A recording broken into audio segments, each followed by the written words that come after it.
이제 우리 김광현 선교사님, 김광현 목사님 나오셔서 이제 어린 이 믿음이라고 하는 제목으로 하나님 말씀을 주실 때에 여러분들에게 주시는 큰 은혜가 있게 되어지기를 바랍니다.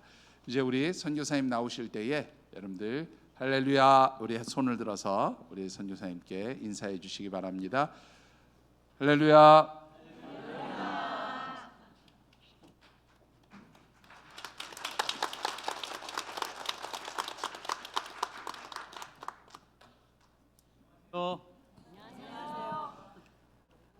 저희가 2018년도에 6개월 동안 안식월로 우리나라에 왔을 때 요 앞에 김 대표 그 김밥집 있죠? 요 바로 앞에 거기 앞에 살았었습니다. 그때 저희가 매 주일날 이제 보고하러 교회를 다니는 때 아이들 데리고 다니니까 아이들이 너무 힘들어하더라고요. 그리고 지역교회 한 교회 소속돼서 잘 섬기고 배우는 것도 중요하겠다 싶어서 저희가 그 있는 동안에 6개월 동안에 이 교회를 아이들이 다녔었습니다. 물론 저희도 종종 왔었고요. 그래서 한편에서는 저희가 이 교회 출신입니다. 그렇게 얘기해도 되나요? 그런데 이제 저희가 떠날 때 우리 목사님과 또 이렇게 저희를 잘 환영해 주시고 그때 굉장히 많이 격려를 해주셨어요. 그리고 그냥 떠내보내지 않고 또 저희를 이렇게 뒤에서 파송하고 재정과 기도로 후원해 주신 우리 하늘생 교회 앞에 또 우리 당회 앞에 성도님들 앞에 진심으로 감사드립니다. 저희가 작년 7월 달에 여기서 한번 제가 와가지고 설교를 했거든요. 설교하고 이제 8월 달에 파푸아레에 돌아가려고 했는데 또 사정이 여러 가지 스토리가 있어가지고 못 들어가고 지난 1년 동안 한국에 있으면서 사역을 하다가 또 이렇게 목사님 교회에서 불러주셔서 말씀을 나누고 저희 사역을 보고할 수 있는 기회를 주셨습니다. 감사합니다. 오늘 어린이 믿음이란 제목으로 말씀을 나누고 말씀을 나누는 중에 끝에 가서 저희의 사역도 같이 함께 나누도록 하겠습니다. 마태복음 18장 3절 제가 다시 한번 읽겠습니다. 마태복음 18장 3절 이르시되 진실로 너희에게 이르노니 너희가 돌이켜 어린아이들과 같이 되지 아니하면 결단코 천국에 들어가지 못하리라. 아멘. 너희가 어린이처럼 되지 않으면 천국에 들어가지 못한다. 이 말씀이 쉽게 잘 이렇게 이해가 되고 납득이 되지가 않습니다. 어린아이가 돼야지 천국에 들어가는 건가? 나는 어린이가 아닌데. 또 그러면 어린이처럼 겸손하고 순수해야지 천국에 들어간다는 말인가? 그렇게 생각하기 쉽습니다. 여러분 운정 이 지역에는 좀 젊은 부부가 많습니다. 그래서 어린이들이 쉽게 좀 볼 수 있고 많이 볼 수 있을지 모르지만 어떤 지역에 가면요 어린이들이 없습니다. 정말로 없습니다. 놀이터에도 없고요 마트 가도 어린이가 잘 안 보이는 그런 동네도 있습니다. 그래서 어린이를 보면은 아이고 귀여워 하면서 너무 귀엽고 귀하고 요즘에 아이들 잘 안 난다고 하니까 얼마나 귀합니까? 그렇게 생각이 들기도 하지만 또 한편으로는 노키즈존이라고 요즘에 문제가 되는 아이들은 안 나타났으면 좋겠다고 이렇게 하는 분들도 있습니다. 어린이처럼 돼야 천국 간다 이 말이요. 어린이가 그럼 겸손하다는 말인가? 근데 어린이가 겸손한가? 순수해야지 어린이처럼 순수해야지 천국 간다 이 말인가? 어린이가 순수한가? 이런 생각이 듭니다. 그런데 그런 질문을 할 필요가 없는 게요. 예수님은 말씀을 전하시고 메시지를 전하실 때요 실물 설교를 많이 사용하셨습니다. 우리 일상에 보이는 꽃을 보면서 저 꽃을 보라 하면서 진리를 설명하셨고요. 하늘에 나는 새를 보라 하면서 하늘에 나는 새를 보면서 어떤 진리를 설명하셨어요. 여기서 어린이를 데려다 놓고 어린이를 통해서 어린이 믿음을 설명하신 건요. 어린이가 순수하다라는 걸 가르쳐 주는 게 아니에요. 어린이는 겸손하다라는 걸 가르쳐 주는 게 아닙니다. 그러니까 어린이가 겸손한가 순수한가라는 질문을 할 필요가 없습니다. 어린이의 어떤 특성을 가지고 예수님은 사용하셔서 실물로 사용하셔서 지금 메시지를 전하고 계신 거예요. 마태복음 18장 1절부터 14절에 어린이 믿음이 바로 하나님이 원하시는 믿음이고 하나님을 기뻐하시는 믿음이라고 가르쳐 줍니다. 그러면 어린이 믿음이 뭐냐? 네 가지로 설명하십니다. 그런데 오늘 이 시간에는 시간상 네 가지를 다 살펴볼 수는 없고 두 가지만 살펴보도록 하겠습니다. 첫 번째로 어린이 믿음이 뭐냐? 3절 4절에 이르시되 진실로 너희에게 이르노니 너희가 돌이켜 어린이들과 같이 되지 아니하면 결단코 천국에 들어가지 못하리라 말씀하셨습니다. 어린이 믿음은 전적으로 하나님과 하나님의 말씀을 믿는 믿음을 어린이 믿음이라고 가르쳐 주십니다. 자, 어린이의 특성이 뭐죠? 어린이의 특성은요, 부모의 말을 믿습니다. 아주 순진하게 믿습니다. 그게 어린이의 특성이에요. 마치 이와 같이 너희가 하나님과 하나님이 하신 말씀을 그대로 믿는 그 믿음을 어린이 믿음이라고 가르쳐 주셨고, 그 믿음을 하나님이 기뻐하신다고 가르쳐 주신 겁니다. 성경에서요, 이 어린이와 대조되는 사람이 등장합니다. 그 다음 장에 가면 부자 청년입니다. 하루는 부자 청년이 19장에 나옵니다. 부자 청년이 예수님을 찾아왔습니다. 그리고 질문을 합니다. 무엇을 해야 영생을 얻습니까? 그렇게 물어봅니다. 어떤 일을 해야, 어떻게 해야 영생을 얻습니까? 이 질문이죠. 그런데 예수님이 이렇게 답하십니다. 살인하지 말라, 간음하지 말라, 도적질하지 말라, 부모를 공경하라. 이렇게 10계명을 말씀하십니다. 그랬더니 이 청년이 놀라운 대답을 합니다. 예, 제가 잘 지켰습니다. 다 했습니다. 뭐가 더 부족하죠? 그렇게 질문했습니다. 그랬더니 예수님이 놀라운 말씀을 하십니다. 너 부자잖아. 너 있는 재산 다 팔아서 가난한 사람들에게 나눠줘라. 그렇게 말씀하셨습니다. 그랬더니 부자가 근심하며 돌아갔더라. 그렇게 말했어요. 근심하며 돌아갔더라. 오해하지 마십시오. 여러분의 사유재산이 있으면 천국 못 간다는 얘기가 아닙니다.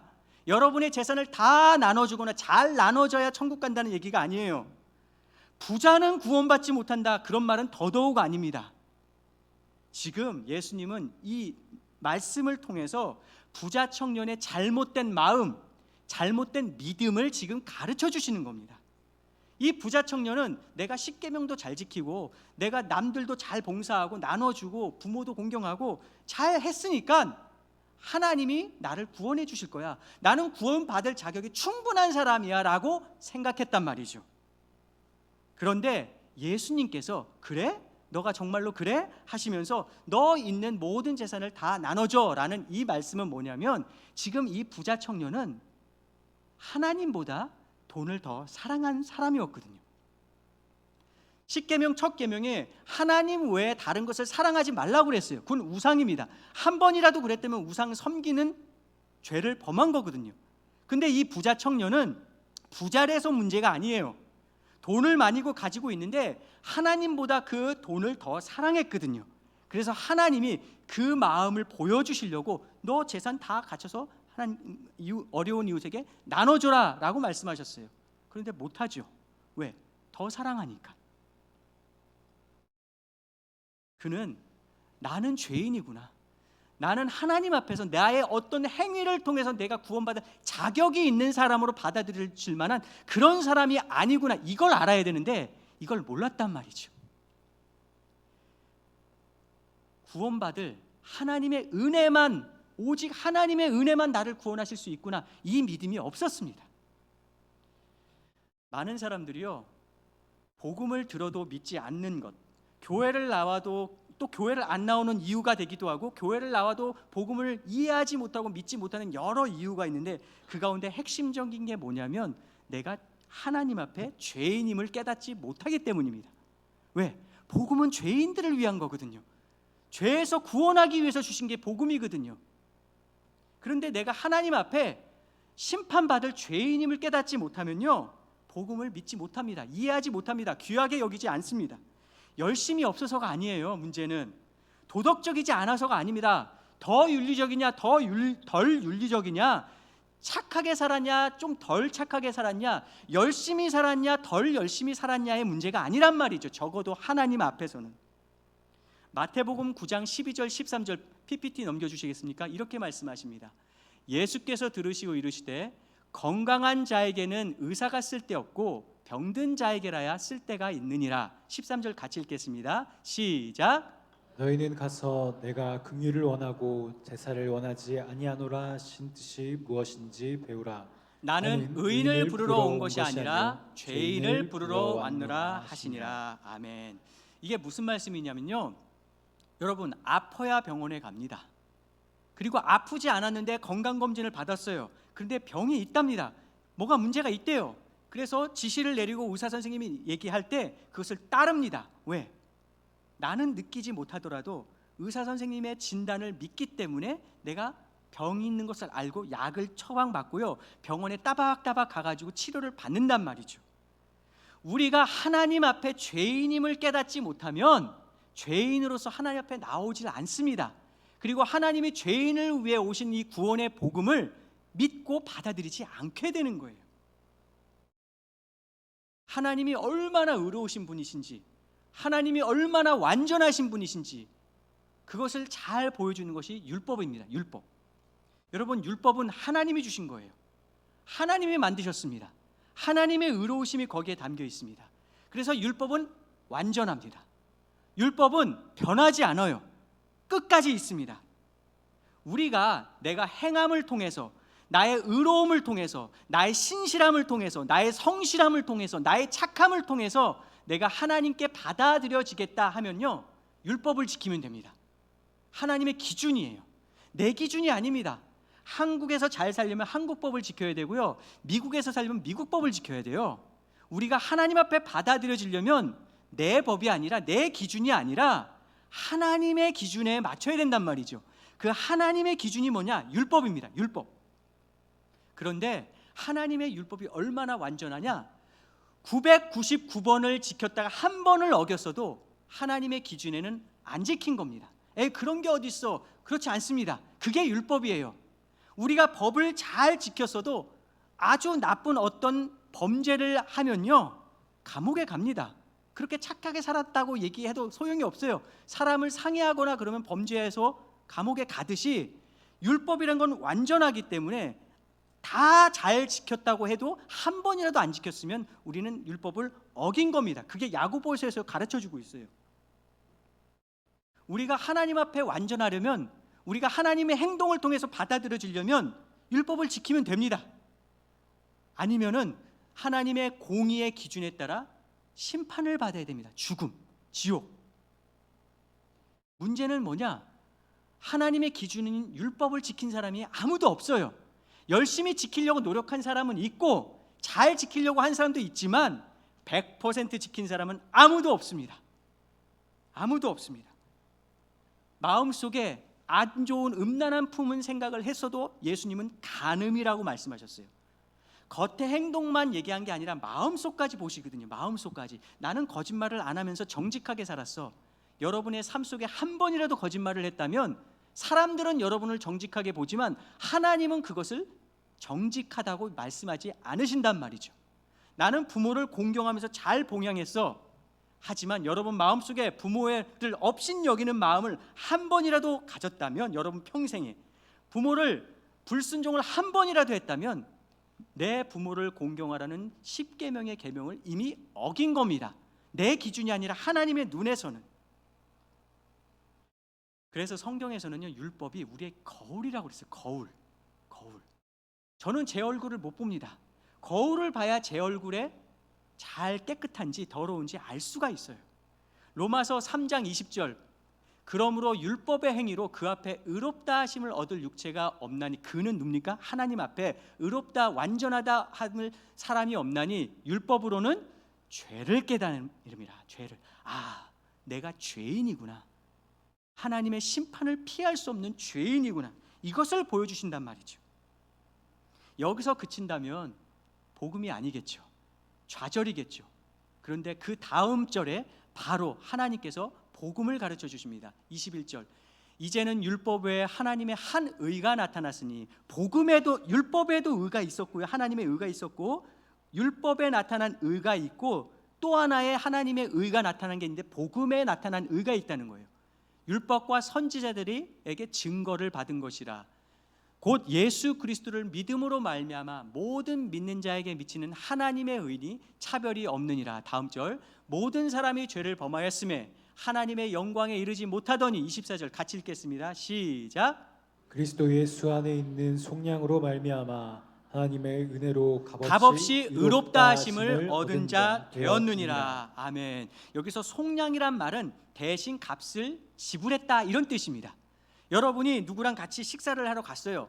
맛있는 걸 잘 먹었습니다. 근데 그날 유독 비싼 걸 먹었네. 스테이크를 먹었네. 근데 지갑을 안 갖고 왔어요. 난감합니다. 근데 감사하게 좋은 같이 먹은 친구가 괜찮아 하면서 돈을 대신 내줬어요. 영수증도 받았습니다. 가게를 떠날 때 주인이 여보세요 이래도 나는 아니에요. 상관이 없습니다. 영수증을 보여주면 되거든요. 아니, 내 친구가 대학 값을 지불했거든요. 대신 값을 지불한 게 속량입니다. 내가 죄인이기 때문에 하나님 앞에 그 죄값을 치르고 심판받아야 되는데, 하나님이 예수님을 통해 내 죄를 대신 뒤집어 쓰시고 죄의 심판을 십자가에서 대신 벌을 받으셨다는 것, 이것이 속량이고 복음이라는 겁니다. 이 복음을 믿을 때 하나님이 우리를 의롭게 여겨주신다. 이게 복음 안에 담긴 의고, 이 복음을 믿을 때 얻게 되는 의입니다. 완전한 자로 여겨주신단 말이죠. 복음이 뭡니까? 복음. 여러분, 누가 여러분에게 복음이 뭐예요? 라고 물어보면 뭐라고 대답하시겠습니까? 쉬울 것 같으면서 어렵습니다.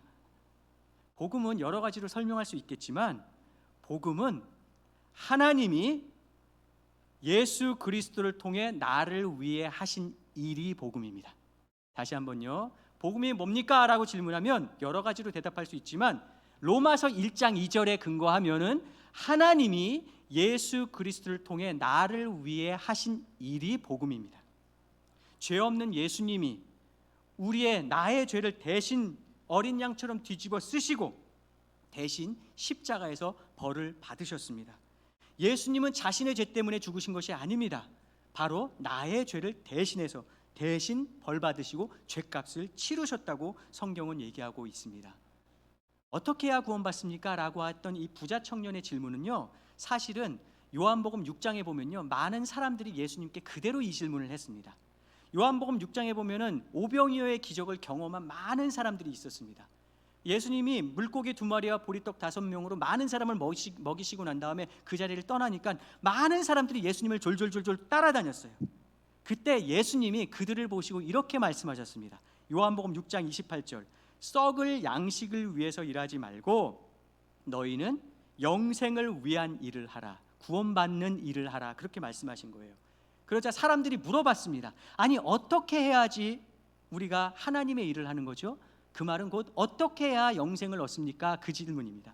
그랬더니 예수님이 뭐라고 말씀하셨냐? 하나님의 일은 바로 하나님이 보내신 분을 믿는 거다라고 말씀하셨어요. 하나님의 일은 뭐냐? 하나님께서 보내신 예수님을 믿는 게 하나님의 일이다, 그렇게 말씀하셨습니다. 구원은 우리의 행위를 통해서 의롭게 되어서 행위를 통해 의인이 받는 보상이 아닙니다. 보상이 아니에요. 그렇게 받을 수 있는 게 아닙니다.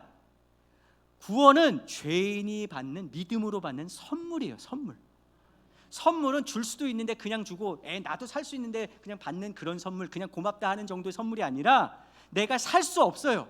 내가 구할 수 없어요. 값으로 매길 수도 없는 겁니다. 선물로 주지 않으면 줄 수 없고 받을 수 없는 게 바로 구원의 선물이라는 겁니다. 우리를 사랑하셔서 우리가 할 수 없는 그것을 하나님이 대신하셨단 말이죠. 이렇게 복음 안에 나타난 대속의 은혜로 그것을 하나님의 의로우심을 나타내셨고, 이것을 믿을 때 여러분이 하나님이 여러분의 믿음 행위이 아니라 그 믿음을 보시고 하나님이 여러분을 옳게 여겨주시는 겁니다. 이게 복음이고 구원입니다. 고린도후서 5장 21절 같이 읽겠습니다. 시작. 하나님이 죄를 알지도 못하신 우리를 죄로 삼으신 것은 우리로 우리로 하여금 하여금 그 안에서 하나님의 의가 되게 하려 하심이니라. 아멘. 여러분, 이것을 믿으십니까? 이것을 믿을 때 하나님이 여러분을 자녀로 여겨주시고 구원해 주시겠다고 성경은 약속하고 있습니다. 영접하는 자, 곧 그 이름을 믿는 자들에게는 하나님의 자녀가 되는 자격을, 권세란 말은 자격이란 말이거든요. 자격을 주셨으니 라고 말씀하십니다. 예수님이 말씀하시는 어린이 믿음은 뭐냐? 바로 하나님이 예수님을 통해 이 일을 너를 위해 하셨는데 이것을 어린이처럼 믿고 받으라는 겁니다. 어린이들이 부모를 믿고 부모의 말을 믿고 받듯이 너희가 이 어린이의 믿음을 가질 때 천국을 들어갈 수 있고 하나님 자녀라고 하나님은 여겨주시겠다는 겁니다. 수많은 그리스도인들이 예수 믿고 구원받았다고 고백하지만, 교회 나와서 찬양 드리고 예배 드리지만, 많은 분들이 이 구원의 확신이 흔들려 있고 자꾸 은혜 가운데 걷지 못하는 사람들이 되게 많습니다. 왜냐? 잘 성장하지 않거든요. 왜냐? 내가 오늘도 여전히 죄를 졌거든요. 왜냐? 내가 똑같은 반복되는 죄가 있었거든요. 변하지 않았거든요. 변하지 않는 나를 보면서 나도 내가 진리인데 하나님이 날 보시면 얼마나 진료하실까?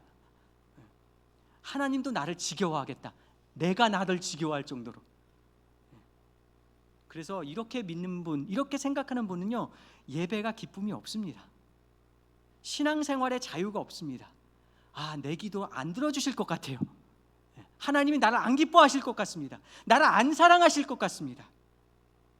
여러분, 하나님은 여러분이 변했기 때문에, 여러분이 무엇을 했기 때문에 여러분을 받아주시고 구원하신 것이 아니라, 여러분이 하나님이 예수님을 통해 하신 그 일을 믿었기 때문에 여러분을 받아주셨고 구원해 주셨습니다. 왜요? 여러분을 사랑하시기 때문에 하나님이 그 사랑과 하나님의 공의로 그 일을 하신 겁니다. 우리가 새로워져야 하나님이 우리를 받는 것이 아니라, 우리를 예수 그리스도 안에서 새롭게 하셔서 우리를 받아주셨고, 그리고 그 안에서 새롭게 해 가십니다. 복음에는 두 측면이 있습니다. 한 측면은 하나님이 나를 위해 하신 일이 있고요, 또 한 측면은 그것을 믿고 자녀가 된 내가 이제 하나님을 위한 삶을 사는, 하나님이 나를 위해 하신 일과 내가 하나님을 위한 삶이 있습니다. 둘 다 중요하고 뗄래야 뗄 수 없는 부분입니다. 그러나 내가 하나님을 위한 삶을 살고 그것을 알기 전에 먼저 알고 우리가 깊이 뿌리 내려야 될 게 뭐냐? 하나님이 나를 위해 하신 일, 그것을 정확하게 알고 그 위에 내 신앙의 기초와 정체성을 세워야 된다고요. 자녀가 돼야, 우리가 자녀이기 때문에 순종하는 거지, 순종해야 자녀가 되는 게 아닙니다. 순종과 자녀됨과 순종 둘 다 중요하지만 순서를 바꾸면 안 돼요. 근데 많은 분들이 헷갈려 한단 말이죠. 왜 그러냐? 자기를 보거든요. 기초를 자꾸 자기를 봅니다. 자기의 신실함, 자기의 변화, 자기의 충성. 로마서 5장 8절입니다. PPT 보여주세요. 같이 읽겠습니다. 시작. 우리가 아직 죄인 되었을 때 그리스도께서 우리를 위하여 죽으심으로 하나님께서 우리에 대한 자기의 사랑을 확증하셨느니라. 우리가 아직 죄인 되었을 때, 내가 의롭게 되었을 때, 내가 괜찮을 때 구원하신 게 아닙니다.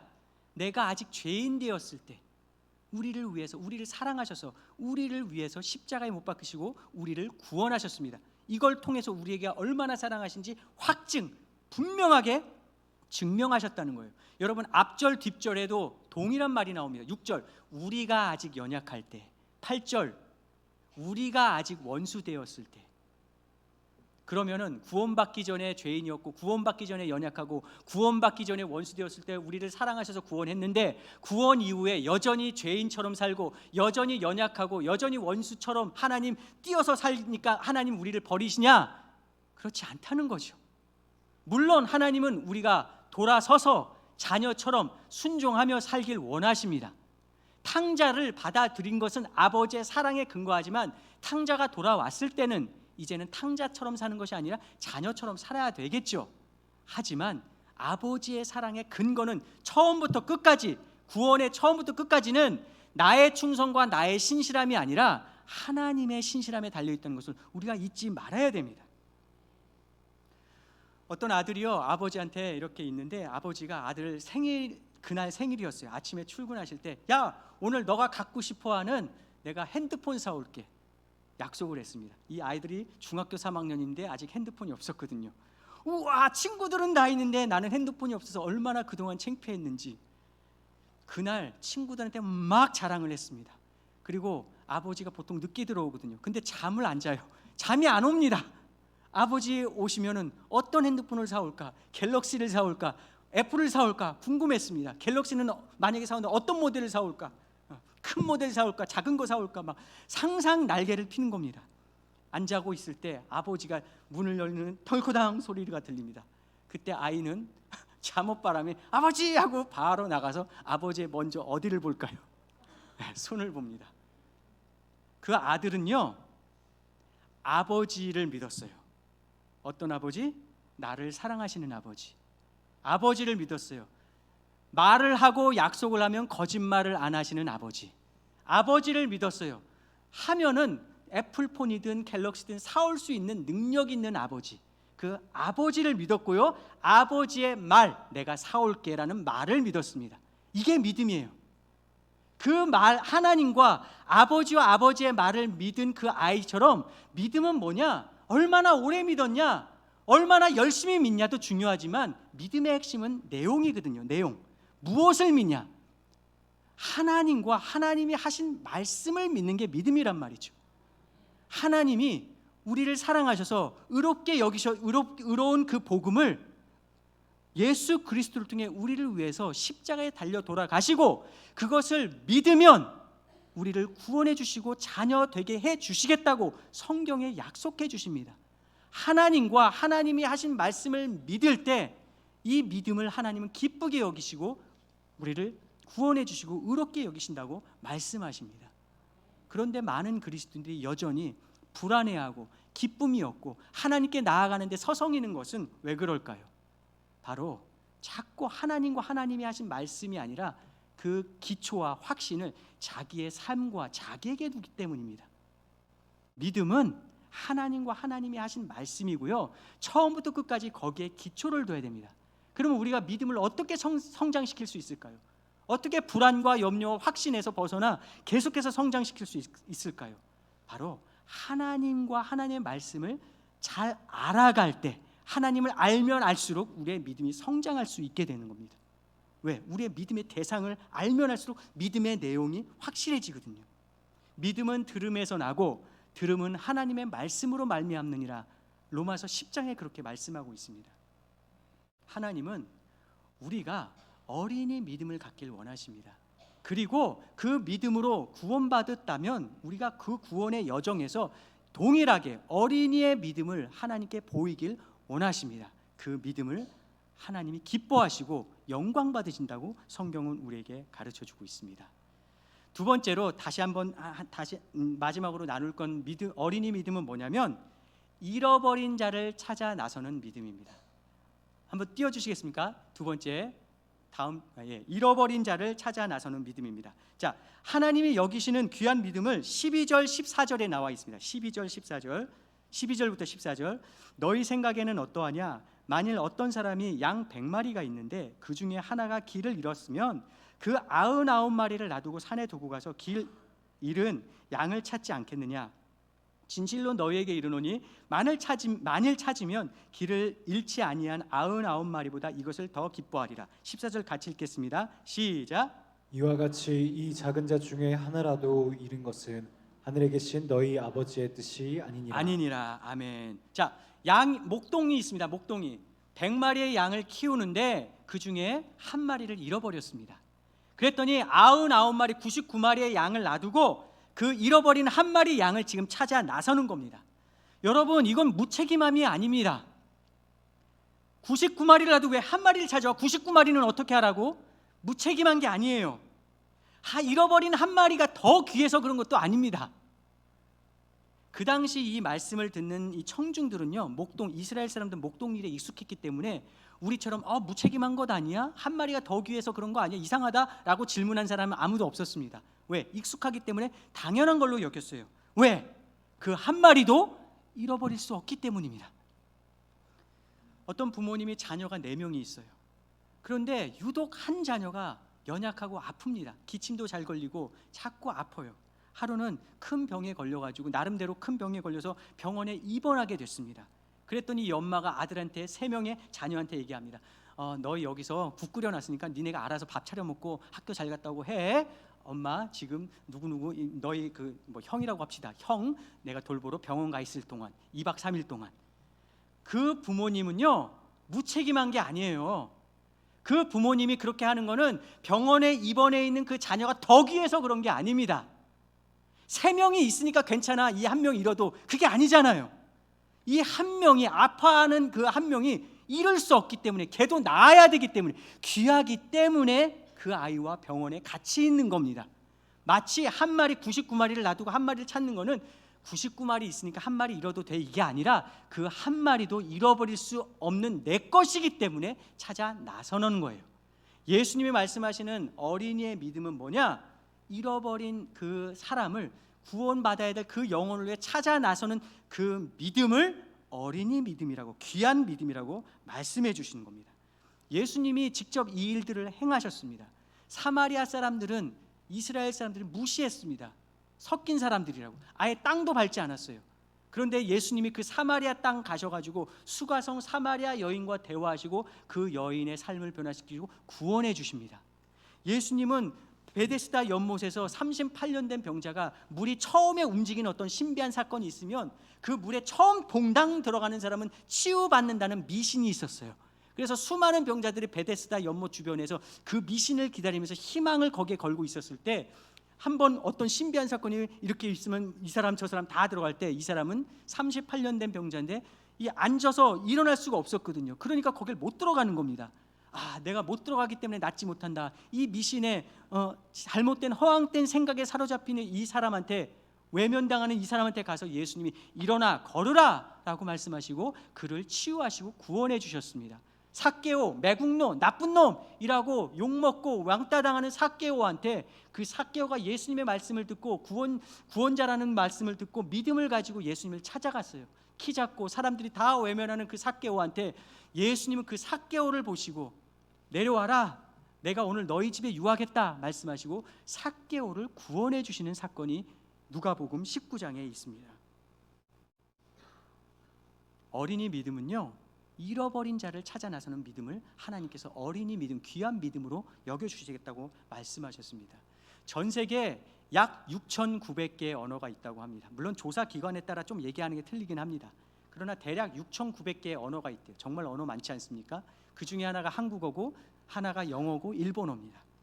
그 6,900개의 언어 중에 2024년 현재 약 1,900개의 언어는요 아직 그들의 말로 복음을 한 번도 들어보지 못했습니다. 왜냐? 이 언어를 쓰는 사람들 대부분 오지나 정글이나 외딴 섬에 살고 있기 때문에 외부인들이 들어올 수가 없는 곳이고, 외부인들이 들어왔어도 그들의 말이 있는데, 고유한 말이 있는데 이 말에는 글이 없는 말이거든요. 글이 없는 말을 어떻게 배웁니까? 문법책도 모르고 문법책도 없는데 어떻게 배웁니까? 그러니까 말을 못 배워가지고 복음을 못 전해준 겁니다. 선교사가 왔든 안 왔든. 그런 언어 그룹이 1,900개나 됩니다. 약 1,900개. 저희가 하는 부족 선교는 뭐냐? 이들에게 찾아가서 함께 집을 짓고 함께 그들과 함께 살면서 그들의 말과 문화를 배운 후에, 보통 5년 걸립니다.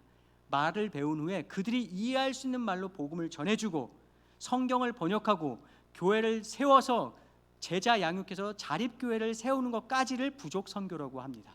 저희가 하는 사역이 그 사역이고 그 사역을 돕는 선교단체가 부족 선교회입니다.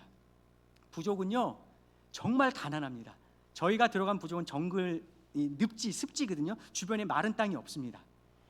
거기에 있는 부족인데요, 부족민들은 정말 가난합니다. 아직도 그 사진 한번 띄워주시겠습니까? 부족민들은요 아직도 사냥을 해요.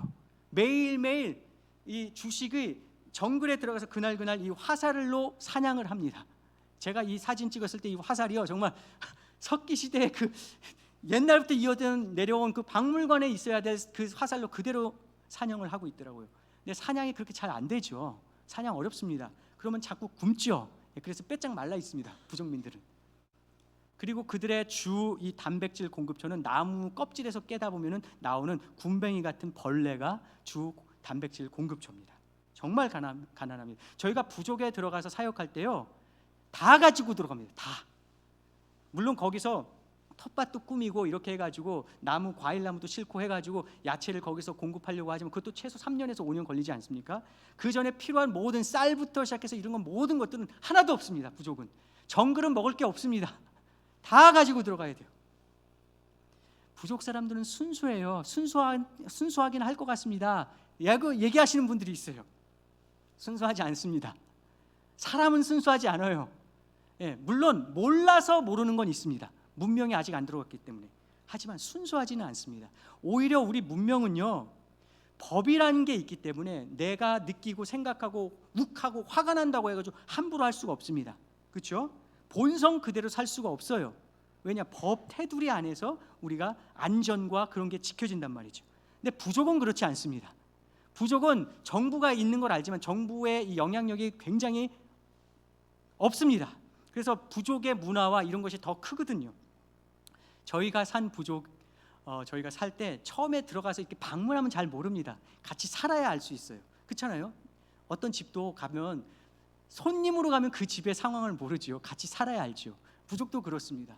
한 번은 저희가 사는 부족 마을에 이 엄마랑 아들이 싸움이 일어났어요. 그런데 엄마가 몽둥이로 아들을 막 머리를 깨더라고요. 피가 질질질 철철철 흘렀습니다. 근데 아들도 욱하는 마음에 엄마를 때리는데 엄마도 막 피가 흐르더라고요. 다 이렇게 하여튼 분노 조절 장애인 것 같아. 다 그렇게 느낄 정도로 부족 사람들이 그렇게 살더라고요. 제가 그걸 보면서 너무 트라우마가 있었습니다. 두려움에 사로잡혀 있습니다. 하루는 저희 부족 마을에 근거도 없어요. 어디서 그런 소문이 왔는지 악령들이 나타나서 사람의 모습으로 나타나서 아이들을 잡아간다는 거예요. 죽이고 잡아간다는 겁니다. 그러니까 부족 사람들이 벌벌벌 떨어서 집 밖을 못 나와요. 집 밖을 못 나오면 어떡합니까? 부족 사냥을 못 하잖아요. 굶습니다. 굶은데도 두려워가지고 그렇게 집 밖을 못 나와 있고 남자들이 칼을 들고서 주변에 그 보이는 악령, 사람처럼 생기는 악령 죽이겠다고 돌아다니고 있었습니다. 우리가 아무리 얘기를 해줘도 믿지 않습니다. 근거도 없어요. 모의 부족이라는 저희 동료 선교사가 하는 그 부족은요, 태어나서 한 번도 목욕을 안 합니다. 근데 부족 마을 앞에 개울이 흐릅니다. 개울이 깨끗한 물이 흘러요. 그런데 목욕을 안 합니다. 왜? 그 개울에 악령이 살아서 그 앞에서 목욕하다가 악령이 데리고 간다고 여겼어요. 1대, 2대, 3대 할머니, 할아버지 계속 그렇게 이어져 내려왔기 때문에 그 믿음의 미신에 사로잡혀서 목욕을 안 합니다. 그래서 비 와야지 좀 목을 이렇게 씻을까 도덕도덕 갑옷처럼 벗겨져요. 때가.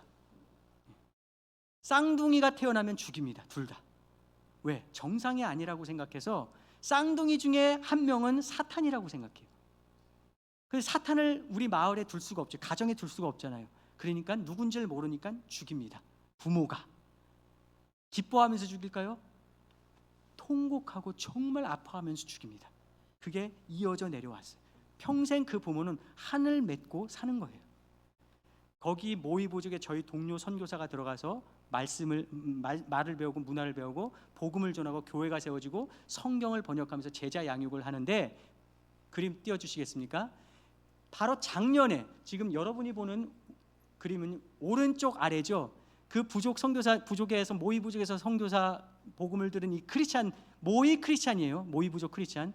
이 사람이 이 쌍둥이를 낳는데 안 죽였습니다. 최초의 안 죽인 쌍둥이를 너무 기뻐하면서, 이 복음의 열매거든요. 복음의 열매입니다. 그걸 사진 찍어서 우리 동료 선교들한테, 작년입니다. 작년 이런 일이 벌어지고 있단 말이죠. 저희가 들어간 부족은 아우유 부족입니다. 아우유 부족. 저희가 들어갈 때 처음에 집을 짓고 또 집을 짓고 난 다음에 언어와 문화를 배우는 이 모든 기간이 보통 많이 걸리거든요. 그런 과정 속에 있었는데 저희가 작년 7월 달에 들어왔다가 사실은 저희가 3, 4년 전부터 계속 건강 문제가 있었습니다. 저희 아내가 건강 문제가 계속 안고 있었는데 이번 들어왔을 때 그래도 그냥 가자 하고 가려고 하는 차에 건강이 너무 안 좋아서 부족에 들어갈 수 있는 상황이 아니었습니다. 그래서 한국에 1년 동안 또 치료차 남아있기로 결정한 상태에서 저희 부족 선교회에서 저희한테 한국 지부 대표를 좀 맡아달라고 저희한테 부탁을 해왔습니다. 이 부족 선교회는요, 전 세계에서 이런 부족에 들어가서 복음을 전하는 이 사역을 하는 선교단체가 대표적으로 위클리프라는 선교단체가 있고 부족 선교회 선교단체가 있습니다. 국제 선교단체입니다. 예. 그런데 이 부족 선교회가 굉장히 큰 선교단체거든요. 전 세계에서 한 3번째, 4번째 큰 선교단체입니다. 근데 너무 이상하게 생각해요. 왜 한국 교회는 이 부족 선교를 안 하지? 한국 교회가 어딜 가든 어느 곳을 가든 한국 선교사들이 일을 하거든요. 한국 교회가 와서 일을 하고. 근데 부족 선교는 안 하는 거예요. 그래서 이 부족 선교회가 너무 그걸 이해를 못 하고 있는 상황입니다. 그런데 저희에게 너희가 부족 선교를 대표를 맡아서 한국 교회에 부족 선교를 알리고 좀 한국 교회가 이 일을 할 수 있도록 좀 동참할 수 있도록 너희가 훈련시키고 이 일을 감당했으면 좋겠다고 사실은 몇 년 전부터 저희한테 계속 부탁을 했거든요. 근데 저희는 이제 아우유 부족에서 사역을 하기 때문에 거절을 하고 있었는데 작년 11월 달에 저희한테 다시 한번 부탁을 했을 때는 저희가 믿음으로 받아들였습니다. 예. 저희가 하고 싶고 생각한 건 아니었지만 또 하나님이 하라고 하시면 해야 되지 않나라는, 이것도 중요한 사역이기 때문에 그렇게 받아들였고 금년부터 그 사역을 하고 있는 중에 있습니다. 여러분 선교사가요 다 그러겠지만 부족에 들어갈 때도 믿음으로 들어갔고요, 믿음이 필요하고요, 나올 때도 믿음이 필요하더라고요. 저희가 그 사역을 8년을 했거든요. 물론 건강이 회복되고 또 거기서 불러서 기회가 된다면 언제든지 저희는 준비가 되어 있습니다. 이제는 저희가 이곳에서 하면서 현재는 한 부족뿐만이 아니라 아우유 부족뿐만이 아니라 한국 교회가 이 부족 선교를 알고 또 동참할 수 있도록 모집하고 훈련시키고 또 그 일을 저희가 감당하려고 합니다. 사실은 이 사역 장소만 바뀌었지 비전과 하는 사역은 똑같습니다. 정확한 복음을 전하고 제자 양육하는 사역. 교회를 세우는 사역은 안 하죠. 왜냐하면 여긴 교회가 있으니까. 부족에 이제는 제가 세우는 게 아니라 한국 교회가 세울 수 있도록. 그래서 성경 공부 센터를 세워서 정확한 복음도 전해주고 체계적인 성경 교육과 또 부족 선교에 관심 있는 자들을 모집하고 훈련시켜서 보내려고 저희가 지금 계획 중에 있습니다. 이 부족 선교를 하려면 훈련이 길거든요. 저희도 미국에서 5년을 훈련 받았습니다. 너무 긴 게 이게 큰 이 장애물이기 때문에 그 훈련을 한국에서 할 수 있도록, 그래서 훈련을 이 기간을 반으로 줄여서 반은 한국에서 반은 미국에서 해서 이렇게 할 수 있도록 저희가 지금 그 과정들을 만들어 가고 있습니다. 설명이 길었습니다. 말씀 마무리를 하겠습니다.